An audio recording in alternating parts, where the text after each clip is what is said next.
Welcome back to our conversation on Arlington's digital destiny with our distinguished panel of futurists from around the region. Jack, let's start with you. You've discussed an inflection point for Arlingtonians where they will either be disrupted or disruptors.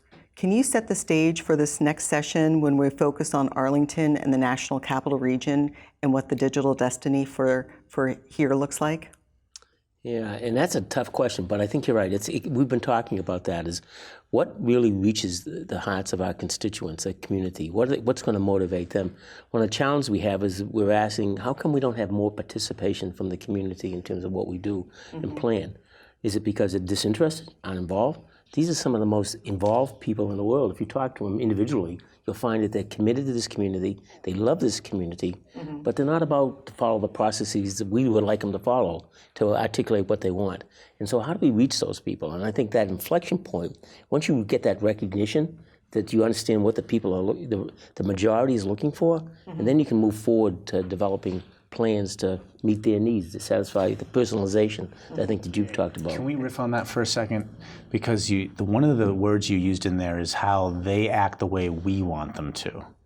And I think, Florence, a comment you made earlier was you have to go where they are. And so part of this is thinking about how we reboot the public square. Yes, that is such a great idea. And how are we re-engaging? So we have like post offices in communities that are just buildings to buy stamps and ship packages. How can we think about that being a digital hub, being a place to do transaction, being a physical place in your community, but also talk about the good stuff that's going on in the community? We talked about this earlier, right? If we want to hit the point, we have to talk about good things that are going on, and we have to re-engage them where they are, where they work, live, and raise their kids, and talk about. We've stopped talking. We talk at. That's right. We need to have conversations with. A librarian who's in the green room will talk about that as well. How do we change the nature of what a library is? Is it just for books, or is it a place you come and meet and communicate, collaborate? Well, that's a really good example. Why don't we pursue that a little bit to see if it brings us to a new place? So one of the things we were talking to your librarian about, and I've spoken to librarians around the U.S. about this, is they have these maker spaces now. How cool is that? And plus they're trying to get broadband connectivity, faster connectivity to people. Sometimes it's not in their home, so it could be at the library. And so when you think of that changing its kind of face, you're getting a facelift, the library. Is that an example of something we could do in the public square or in another way? And like, how did that happen? Did they just think of it? Did the maker movement reach out to all the libraries? How did that actually start? Do we even know? I don't know. I don't know, but I love the 3D printers in the Martin Luther King Library. Yeah, right? Absolutely. So they're doing all this cool stuff. So if we use that as an example, because before it was card catalogs, remember when we were kids? Maybe not you, but card catalogs. You put the one in the wrong place, forget about it, I can't find anything. And so how could we use that as an example maybe for how the public square could change? I actually don't think the public square is physical. I mean, we're on the cusp of virtual reality. People right now, they are using Snapchat, they're using Messenger things. And what's great about that too is when it's not in person, it's already digital, it's already data, you can measure it and you can analyze it. So it may be more about digital public forums as a way that is, approachable and transparent and highly accessible. I think that's a great point for the digitally adept, the ones who want to be digitally adept. Not everybody wants to be digitally adept yet. So I think that's good for that crowd. I totally agree with you. I'm thinking of all these cool apps and how it all comes together on my phone or my whatever. But then what about like the other people? That you want to get to too, because they're probably part, or maybe you're saying 80% of Arlington is the digitally adept, I don't know. Or maybe if you said, I want to engage with a Cub Reporter program in Arlington County school system for the kids with Snapchat to engage around a transit problem or whatever problem you wanted to talk about and say, show me how we experience this today and talk about how we'd like to experience this in the future. Through kids, and have the kids working with their families and so on. Like, just figure out how to get folks in, go to where they are. They're going on Snapchat, to your point. Right, or they're using Minecraft and they could build the Arlington they'd like to live in. That would be so fun. Yeah. Or like take the cameras out. What is it, that ad that they had where they said "run like a girl"? You know the one I'm talking about. And first they say run as fast as, then say run like a girl, and I go like this. But like you actually let them. Kids will do that kind of stuff, right? They'll play act. That would be kind of fun to say. So how would it be different? I don't know if that's the right example, but going where they are and letting them share and come out of their chrysalis and be a butterfly and say, this is how I wish it would be. This is how it'll be when I grow up. Like, what is it going to be like when you grow up? What do you think? Something like that. Sean, you talk about the challenges that we're facing with this digital destiny, and you say that you can ignore it, but it's going to happen. It's coming, And how do you see that playing out in a community like this, and in the region? I mean, when is that? And I go back to Kristanne's original question. Where's that point of inflection? Where all of a sudden, people say, "Boy, that's something we need to consider." Does it always have to? In our case, in IT, it's a crisis. Server breaks down. I guess we got to get a new server, and so you have a reason for it. But it's thinking past that. It's thinking about looking at the community in general and saying what's really motivating people and what's going to get their attention. Yeah, and I think if you see what people are doing today, what think tanks and universities are working on today, when they start to look at what communities will look like in 30, 40, 50 years, they're building the communities that make sense and allowing those then to attract the type of individuals that will then occupy those communities. So you have two forces happening at the same time. One is servicing the community as it exists today, and one is building the services that will service the community that will exist 30, 40, 50 years from now.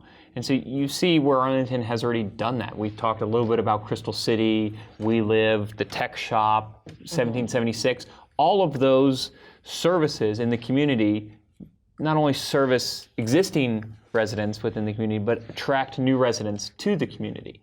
I think Arlington is uniquely positioned in Washington, D.C., to be an urban center around a city that has height restrictions around their buildings. So we globally have this push towards urbanization.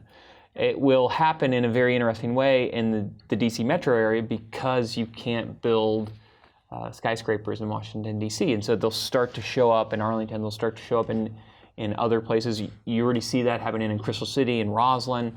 And so I think that will start to frame this community differently in 30 or 40, 50 years as we urbanize the world. I passed around an article to you about Hudson Yards in New York, where they applied the best practices, applying the best practices on how to develop a community, and there seemed to be some pushback taking place. We've seen that here in this community, where we applied what we thought were the best practices and said, this is a great idea, let's do it. And the community said, that's really not something we want. Transportation, Charlotte, you and I were talking about transportation. Let's build a streetcar. It makes a lot of sense, but not to everybody. And maybe it goes back to the idea of certain communities want a different way of commuting and traveling among themselves. So is it always the best practices that we need to apply, or don't we need to get some sort of ground set in terms of what exactly does the community want? I think you should ask them. Yeah. So when someone calls you and they talk and talk and talk and they say, I have to go, I don't have time to talk. What they mean is they don't have time to listen. Ever happened to you? I just saw that happen the other day. I said, oh, translation, they didn't have time to listen. So I think what we need to do is listen.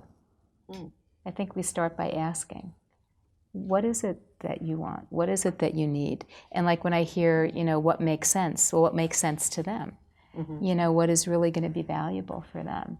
I think there's two forces there, though. I mean, if you look at all the great innovators that have existed, Henry Ford or Steve Jobs or any of those that have existed in between, they didn't go ask what they wanted next. And of course, Henry Ford has this great quote of, had I asked my customers what they wanted, they would have asked for a faster horse.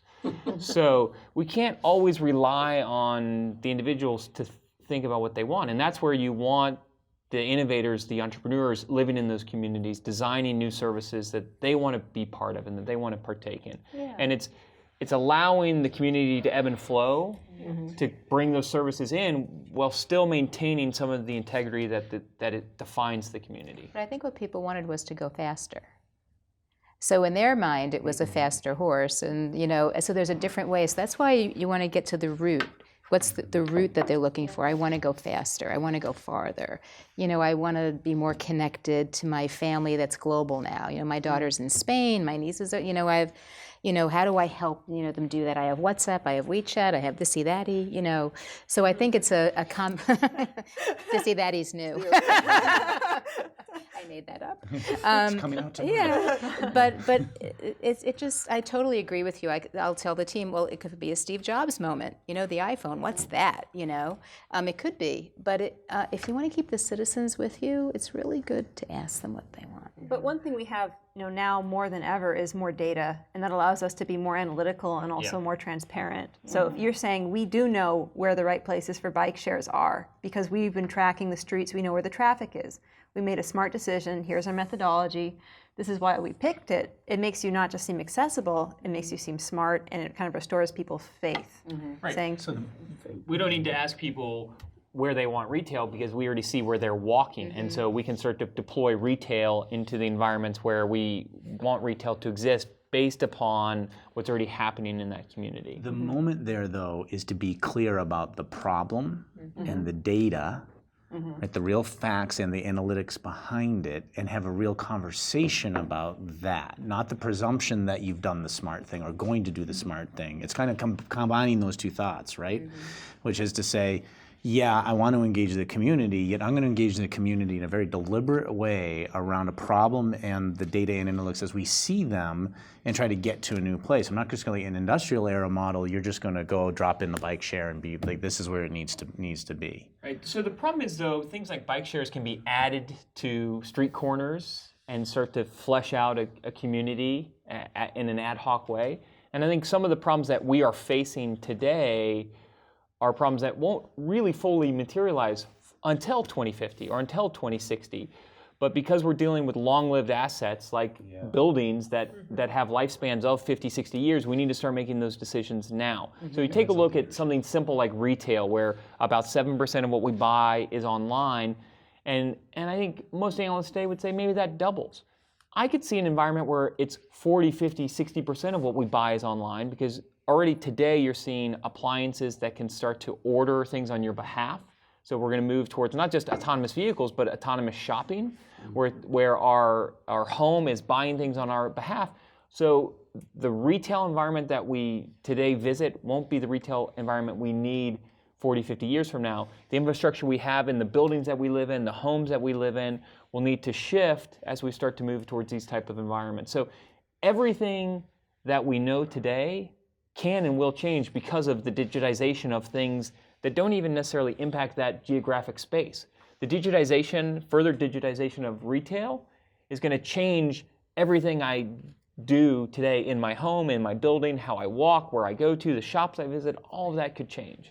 and it's going to change taxes. I know a big reason that pop-up shops are popular now is because you're not actually performing any retail activity in the shop. You're just taking up some space and paying rent for it, right? And that's big. You see chains like Bonobos and Warby Parker, right? And other things that you see the younger people love, right? And there's no commerce actually happening in that store. They tell you go home, buy it at home, right? So we're going to have to rework taxes to, handle the fact that most of our commerce is not brick and mortar. It's already happening. The other thing about is the uniqueness of the region that we're in, and we were talking about this a little bit earlier, and also what Sean was just saying about the building limits and how things are going to push around. It's like, it's really important for Arlington County to recognize it's not just Arlington County, it's part of that capital region. Mm-hmm. And everybody in that region should be working together for the betterment of that whole region. And that, like the tax, like maybe there's different ways of thinking about revenue sharing or, raising revenue, or that we haven't even thought of yet. But it's all of that. Intellectual property is changing, how money exchanges and moves, it's all going faster. What are we doing to think about it regionally? And then they think about the problems, transportation, green, like all of that is impacted in the whole area. We can't just say Arlington County anymore.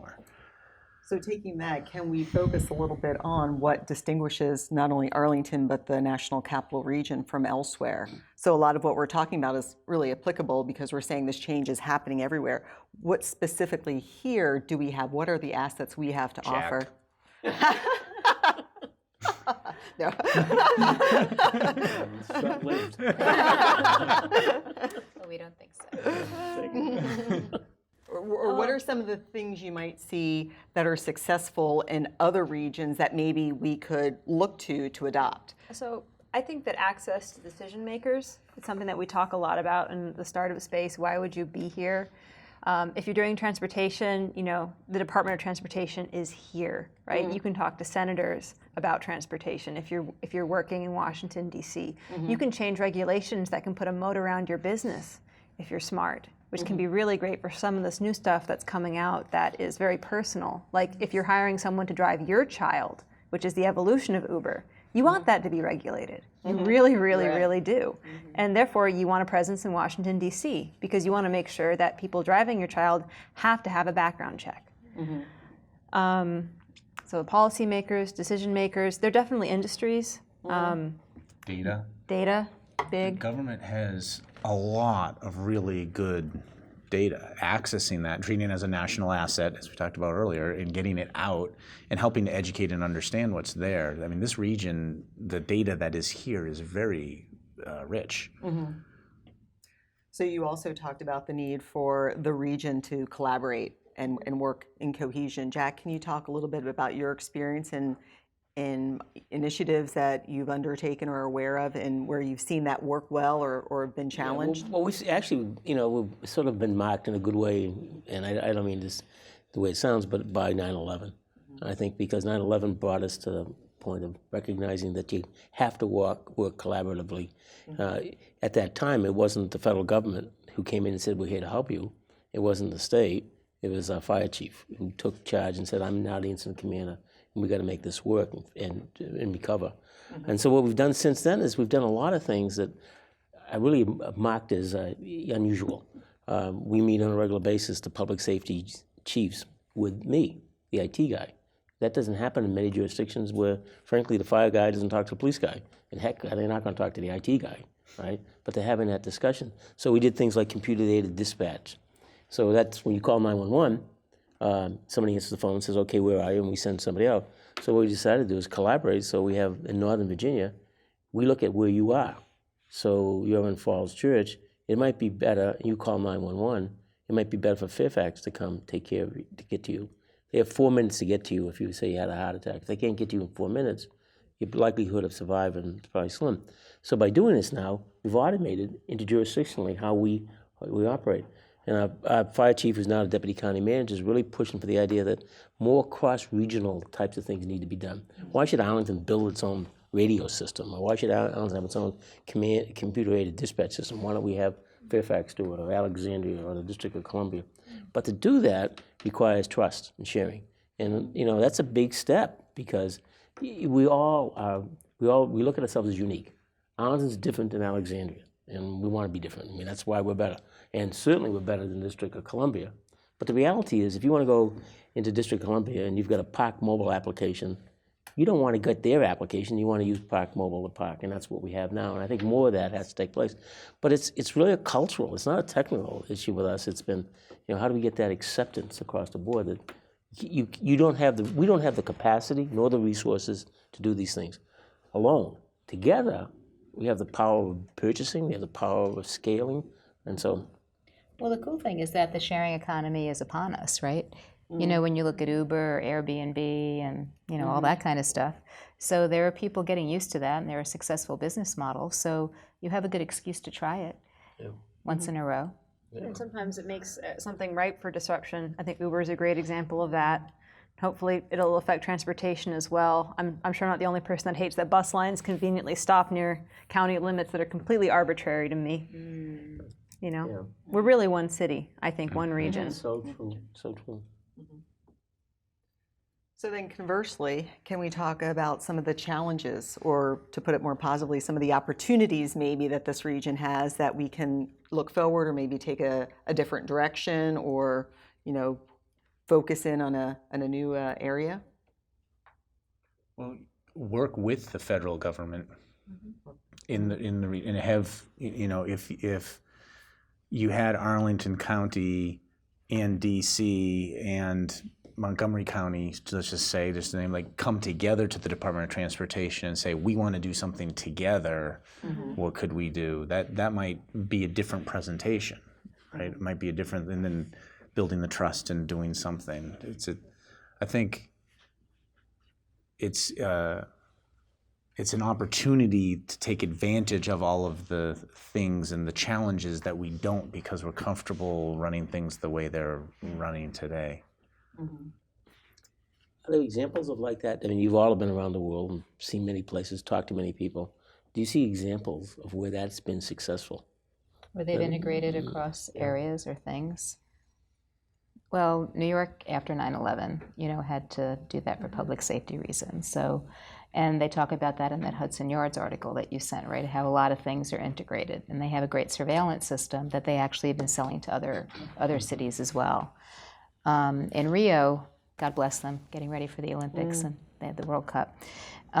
They actually integrated like 15 or 20 of their city systems so that they can share the data. They have a big issue with mudslides there when it rains a lot.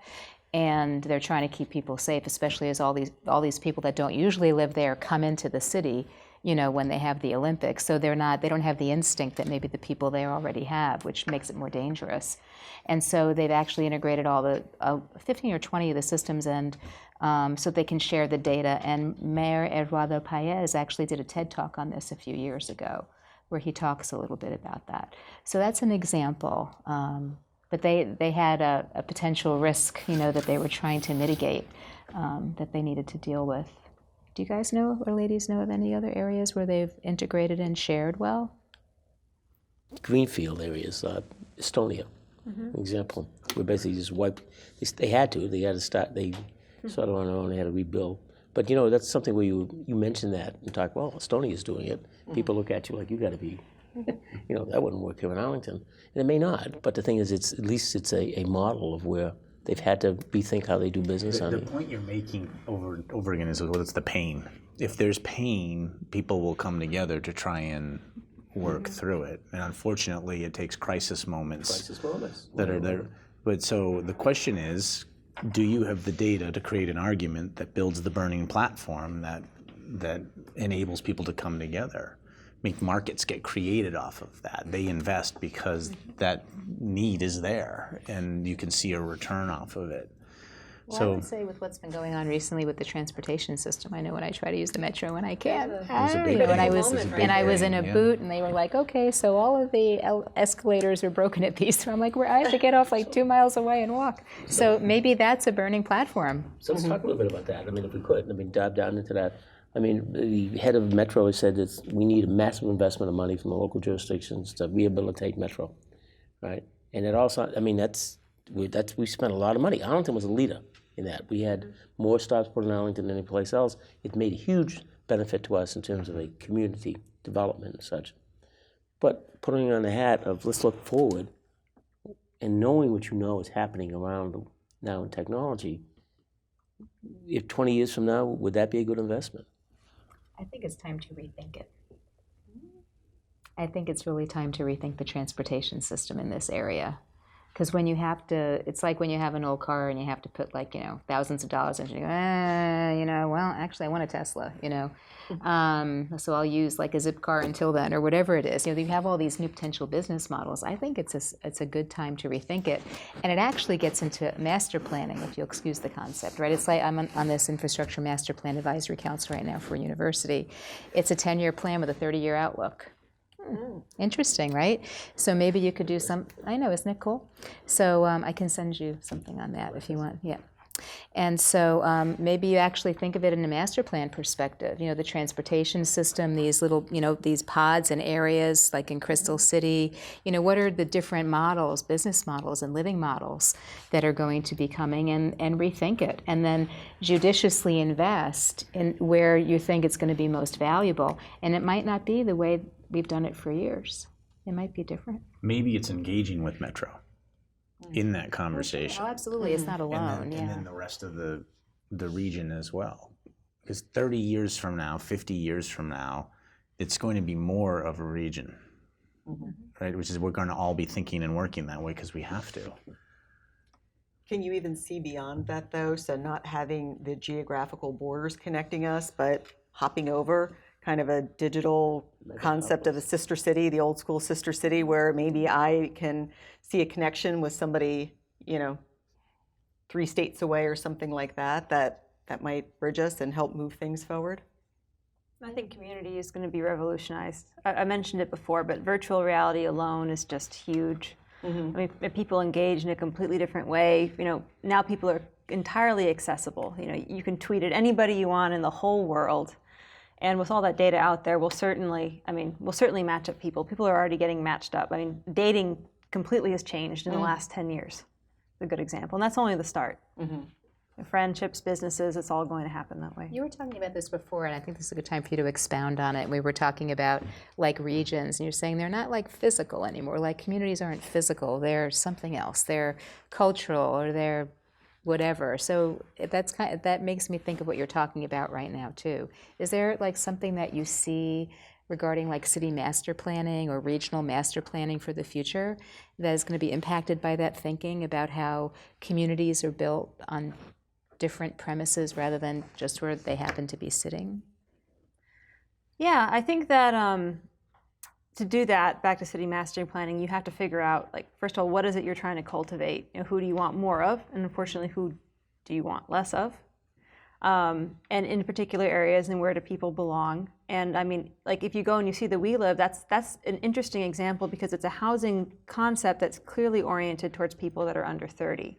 And traditionally, the only age-restricted living, quote unquote, has been 50 above, 65 above.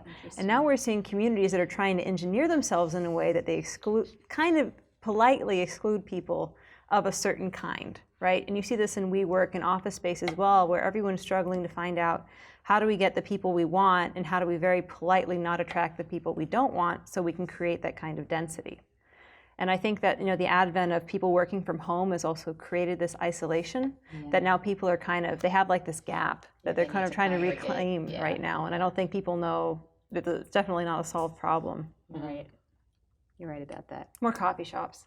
That always works. But Everyone loves coffee That's shops. a part of the urbanization of communities, though, and of regions. So as we move to greater urban settings, density increases, and I think our footprints actually shrink, right? So you're going to be looking at a much more walkable city. So that changes all of these other type of investment decisions around what type of transportation does one need when one never leaves a mile radius or a 2 mile radius.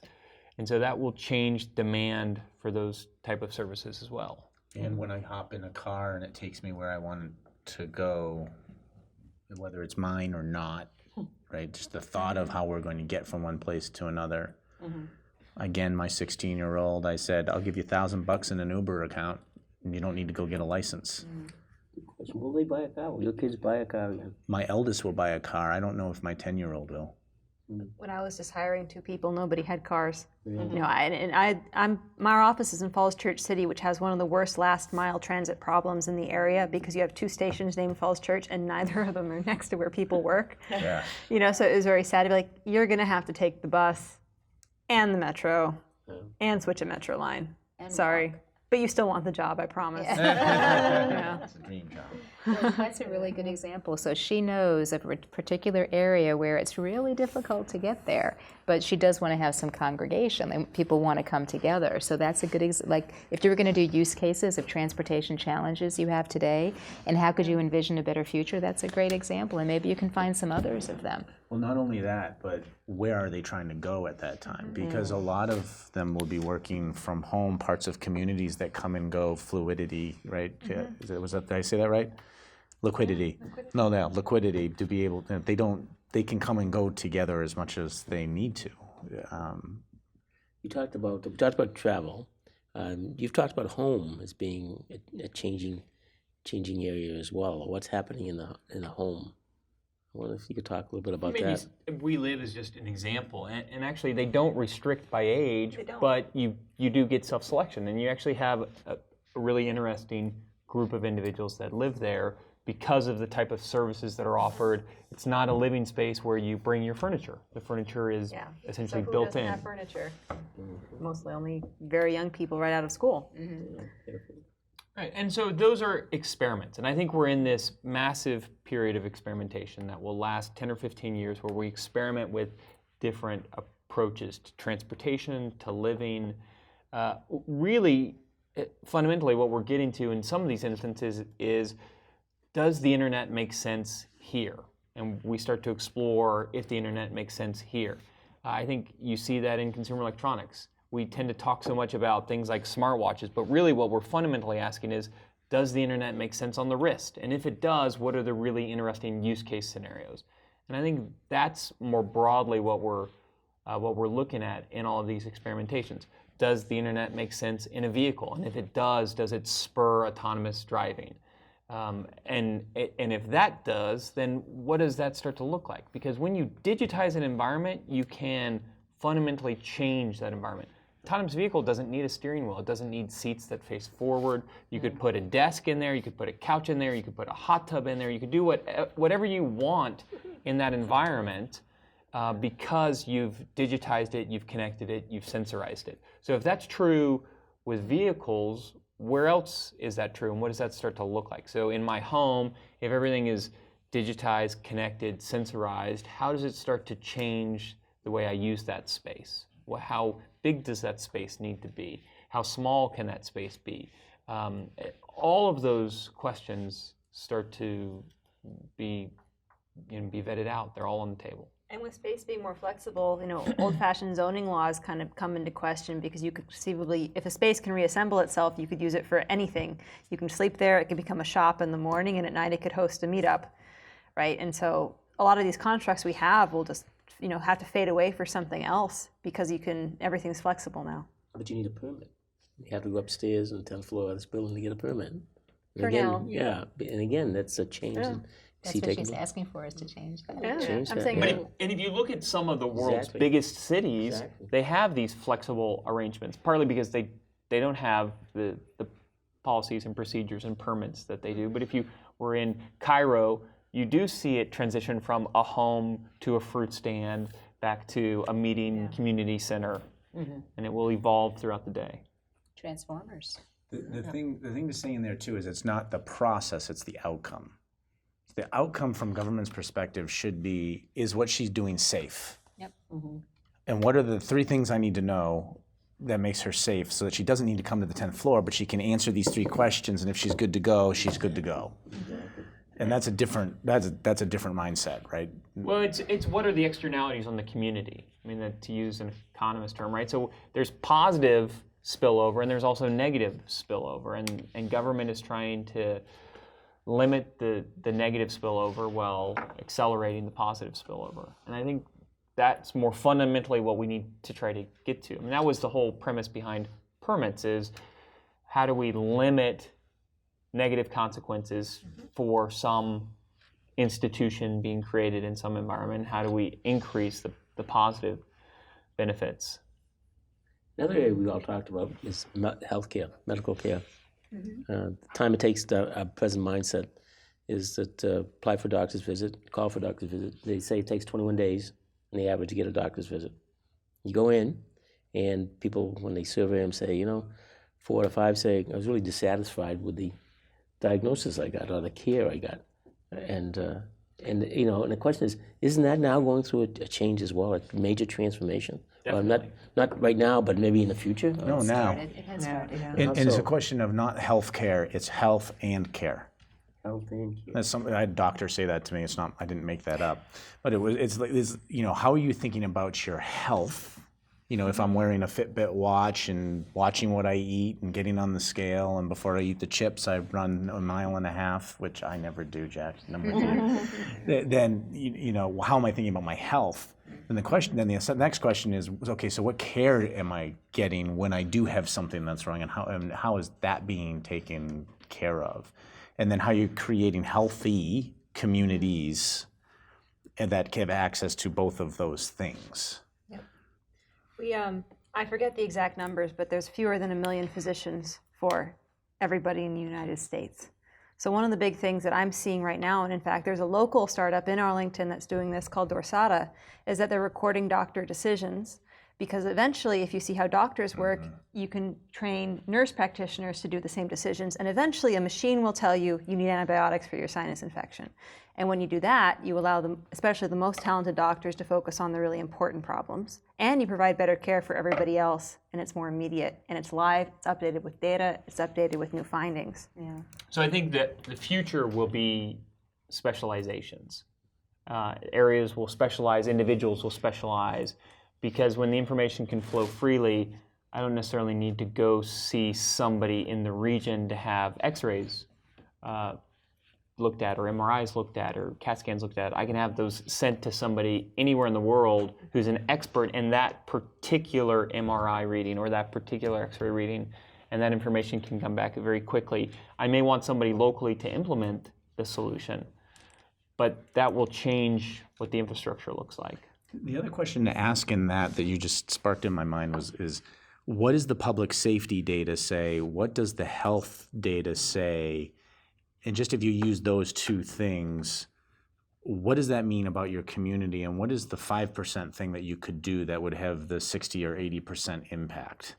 So I think there are a few things that are going to be happening. One is the cognitive computing you're talking about. You know, I worked on the IBM Watson strategy when I was at IBM before I retired a year ago to take this job. And that's one of their big areas is on healthcare, right? And the idea is that you can gather all this data, you look at historical data, you do predictive analytics, and then you can make recommendations. Either it has to be FDA certified or a doctor gets to make the choice, you know, so there's still some of that regulation that's in there too. Another thing that's happening already though is telemedicine. I might have shown this video at the meeting when I met you, I'm not sure if I did, but I was the University of Pittsburgh Medical Center example where there's this woman, and I was at UPMC one time, and they deal with a lot of the farmers out in Pennsylvania, and they don't have the time to drive to the hospital, and if it's something, this woman was having a stroke, and so the doctor was sitting in his office, and so, you know, they brought her in, and then they had her, like, you know, do this. She said, I couldn't do anything, and he saved my life. And the doctor said, actually, I could get to her faster than somebody in the OR here because I didn't have to take the elevator. Interesting that the doctor said that, right? And so there's an opportunity. What I would love is, actually, it's like, okay, if he's home in his pajamas, like Prince George had his little bathrobe on, I'd be okay with that if he was saving me, right? You know, so you could do telemedicine from anywhere. It could be on FaceTime, you know, whatever. How cool would that be? So I think there's going to be an opportunity for more of this specialized, but like real-time telemedicine, which would be really cool. Still has to be regulated to a certain degree. If you want it to be, you go to someone else if you want.